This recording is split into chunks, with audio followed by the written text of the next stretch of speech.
আমার বুকটা কেটে ফেললো, কি রক্তের মতো বের করলো, সোনার কস্তুরীতে কিসের পানি জমে গেছিল, সেটা আমার কলিজা, আমার হৃৎপিণ্ড সব ধুয়ে আবার সেলাই করে দিয়েছে।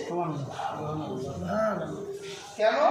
কারণ রাসূলুল্লাহকে রুহানি ভাবে এবং জিসমানি ভাবে আল্লাহ শক্তিশালী করছে, যে রাসূলুল্লাহকে আমার আল্লাহ বিদায় একদিন আল্লাহ নিয়ে যাবে। সুবহানাল্লাহ। এইভাবে আল্লাহ রাসূলের কোন বর্ণনায় 3 বার সেনা চাক হয়েছে, আবার কোন বর্ণনায় 4 বারের কথা এসেছে। রাসূলুল্লাহকে যে বছর মেরাজে নিবেন, ওই বছরেই মেরাজে যাওয়ার কিছুক্ষণ আগে আল্লাহ রাসূল কাবার হাতিব অথবা উম্মে হানির ঘরেই শোয়া ছিলেন। 2 জন ফেরেশতা আবার রাসূলুল্লাহকে উঠালেন, তারপর আবার তার বুক চিনলেন, আবার তার অন্তর এবং হৃদয় বের করলেন, সোনার কস্তুরীতে আনা জান্নাতের পানি দিয়ে রাসূলুল্লাহ হৃৎপিণ্ডগুলো ধুয়ে দিলেন। আর রাসূলুল্লাহ শরীরে থাকা কিছু রক্তপিণ্ড বের করে ফেললেন।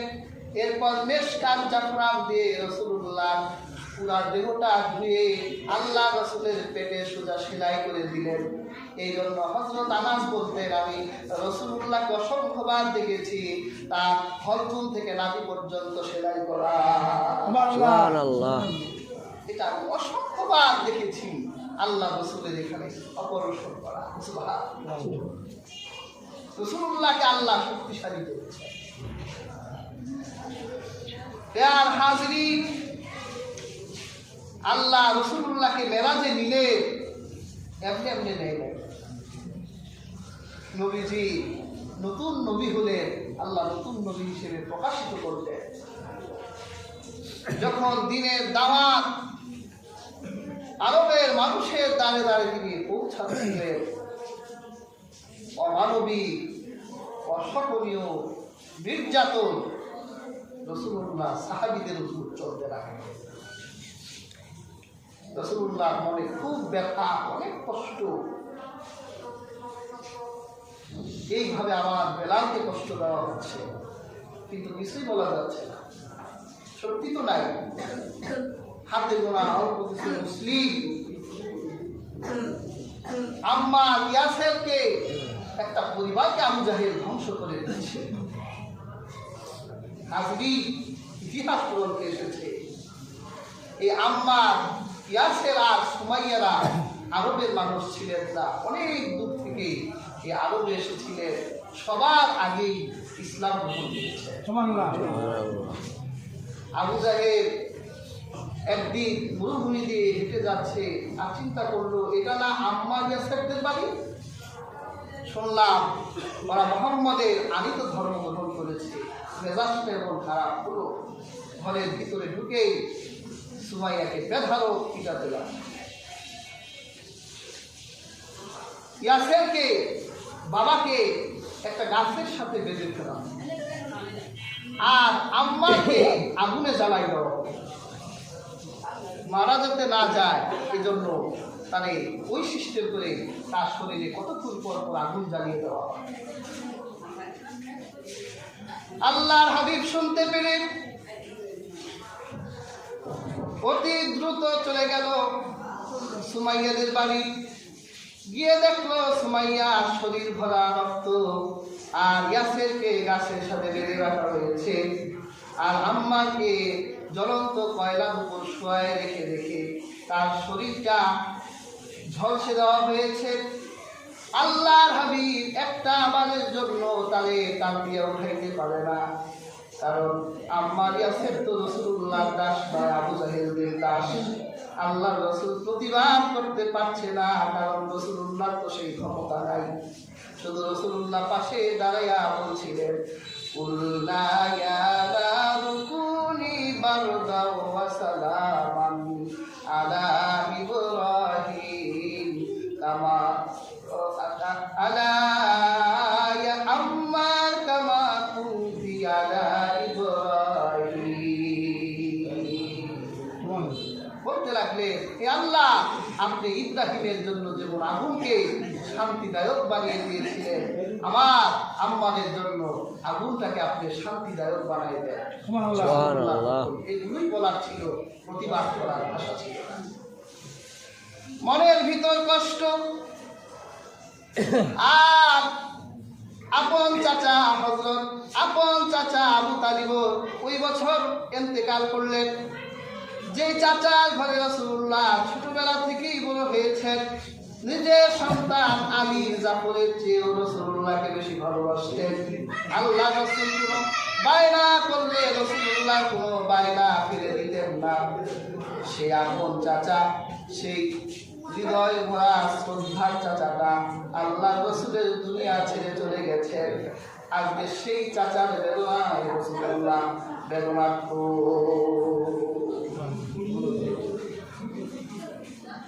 কত কাফেরেরা রাসূলুল্লাহকে দুনিয়ার মুখ থেকে মুছে দেওয়ার জন্য আক্রমণ করতে এসেছে, কিন্তু আবু তালেব সামনে দাঁড়ায় গিয়ে বলেছে, আমি বেঁচে থাকতে আমার ভাতিজার গায়ে একটা ফুলের টুকাও কেউ দিতে পারবে না। আবু তালেব জানতেন রাসূলুল্লাহর ধর্ম কত সত্য। যখন আল্লাহর হাবিবকে ম্যানেজ করা যাচ্ছিল না, এই কাফেরেরাই তার চাচার কাছে গেলেন, গিয়ে বললেন, আবু তালেব তোমার ভাতিজারে ম্যানেজ করা যায় না, তোমার কাছে 3টা প্রস্তাব রেখে গেলাম। রাতের বেলা তুমি বুঝাই বলল, আমাদের বুঝতে মানে না। তুমি চাচা তোমার মন থেকে মোহাম্মদ ভালোবাসে, কাছে বসাইয়া একটু বুঝাই বলল, কি 3টা অফার দিবা বলো। 1 নাম্বার অফার হলো, মোহাম্মদ যদি এই মক্কার আকাশের নিচে সবচেয়ে সুন্দরী কোনো নারীকে বিয়ে করতে চায়, তাহলে আমরা আরবের কুরাইশেরা মোহাম্মদ রাসূলুল্লাহ বিয়ের ঘটকালি করব। সবচেয়ে সুন্দরী নারী হবে তার ঘরে।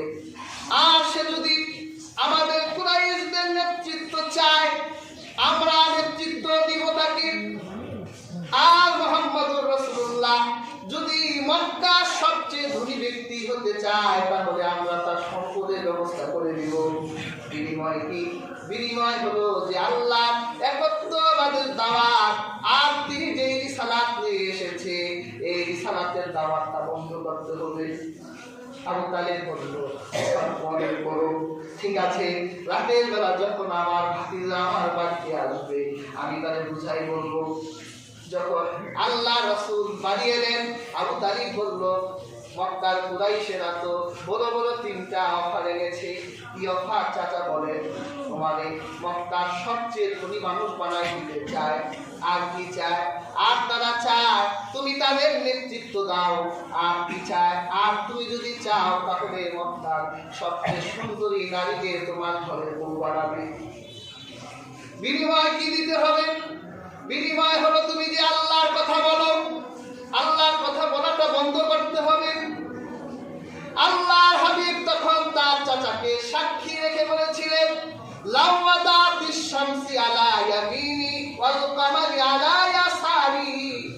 যদি আকাশের সূর্যকে আমার ডান হাতে তুলে দেন, আর আকাশের চাঁদকে যদি আমার বাম হাতে এনে দেন, তারপরেও আমি এক আল্লাহর দাওয়াত থেকে বিচ্যুত হব না। সুবহানাল্লাহ। আমাদের সরাইতে পারবেন না চাচা, যেটা আনেন। আবু তালিব বলেছিল, সেই দিন আমার হৃদয় সাক্ষী দিয়েছে, আমার ভাতিজা যে দিন নিয়ে এসেছে, এই দিন আকাশের নিচে সবচেয়ে সত্য দিন। এই চাচাটা মরে গেল। রাসূলুল্লাহ কি কষ্ট।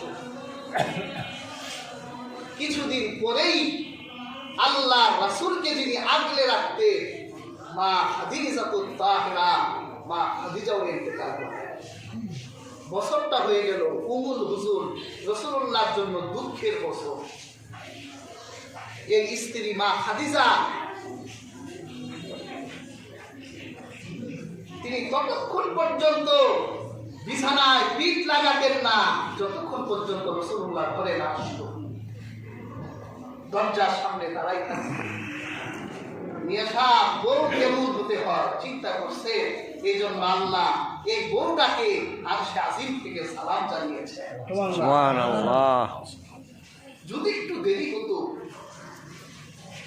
বের হয়ে যেতেন, হাতে মশাল প্রদীপ নিয়ে বের হয়ে যেতেন, মক্কার অলিগলিতে খুঁজতে, মানুষকে জিজ্ঞাসা করতে যে মুহাম্মদ রাসূলুল্লাহকে কোথায় দেখেছেন। আল্লাহ রাসূল খাদিজাকে এত ভালোবাসতেন। খাদিজার ইন্তেকালের পর আয়েশার ঘরে বসে রাসূলুল্লাহ খাদিজার জন্য কান্না করতেন। আয়েশার কষ্ট লাগতো না? আল্লাহ রাসূল, আমরাও তো আপনার বউ, তা আমরা মরলে আপনি কি আমাদের জন্য এইভাবে কাঁদবেন নাকি? মরে গেছে এইরকম একটা নারী এখনো বলতে পারলেন না, এখন আপনার চোখ দিয়ে অস্ত্র ছড়ায়। আল্লাহ রাসূল বলেছিল, আয়েশা শোনো, তোমরা আমার সুখের দিনের বউ, কিন্তু খাদিজা ছিল আমার দুঃখের দিনের বউ। সুবহানাল্লাহ। আমি জিবরিল দেখে ভয় পেয়েছিলাম, আমার আশঙ্কা হয়েছিল আমি হয়তো মরে যাব, আমি হয়তো জিন হয়তো আমার উপর সওয়ার করবে। তখন খাদিজা আমাকে সান্ত্বনা দিত, না, আপনি সত্য বলেন, আপনি মানুষের হক আদায় করে, আপনি মানুষকে দান সাদাকা করে, অবশ্যই সেটা জিন নয়, দেখবেন সেটা হয়তো আপনার জন্য কল্যাণ করতেছে।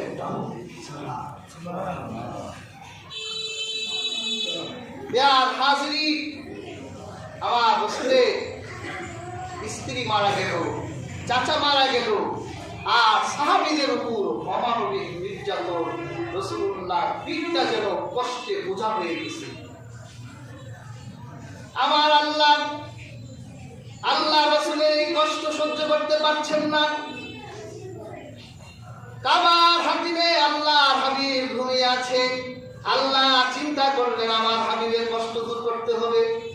কোরআনে এসেছে, ওয়াওয়াদানা আনকা উযরাক, হে রাসূল, আমি কি আপনার সেই কষ্টের বোঝাকে হালকা করে দেই নাই? অর্থাৎ দুনিয়ার সমস্ত নবীর সঙ্গে আমি ভাব ভালোবাসা করেছি, সেটা নবীর সাথে আমার, নবী তার জায়গায় ছিল, আমি আমার জায়গায় ছিলাম। নবী মুসাকে আমি তার সাথে ভাব ভালোবাসা করেছি তুর পাহাড়ে, আমি হযরত ঈসার সাথে ভাব ভালোবাসা করেছি ইনজিল দিয়ে। নবীরা দুনিয়ায় ছিল, তাদের সাথে মহব্বত করেছি, কিন্তু আপনি আমার এমন আদরের রাসূল, এমন মহব্বতের রাসূল, আমি আপনার দুঃখ সহ্য করতে পারছি না। আপনার সাথে এখন এমন মহব্বত হবে, দুনিয়ার মানুষ অবাক হবে, দুনিয়ার মানুষকে আশ্চর্য করে দিব। আল্লাহ দুনিয়ার মানুষকে আশ্চর্য করে 27শে রজব মেরাজুন নবীর রাত্রে আল্লাহ দুনিয়ার মানুষকে অবাক করে দিয়ে আবার হাতির থেকে আল্লাহর হাবিবকে উঠাইয়া ফিলিস্তিনের শহরে দিলেন। সেখানে 2 রাকাত নামাজ পড়াইয়া আল্লাহ বুরাকের মাধ্যমে 7 আকাশ পাড়িয়ে লাজামাল্লাহ মাকামের উপর আল্লাহ 70,000 নূরের পর্দার উপরে নিয়ে আল্লাহ তার নিজ খাস এলাকার ভিতর রাসূলুল্লাহকে নিয়ে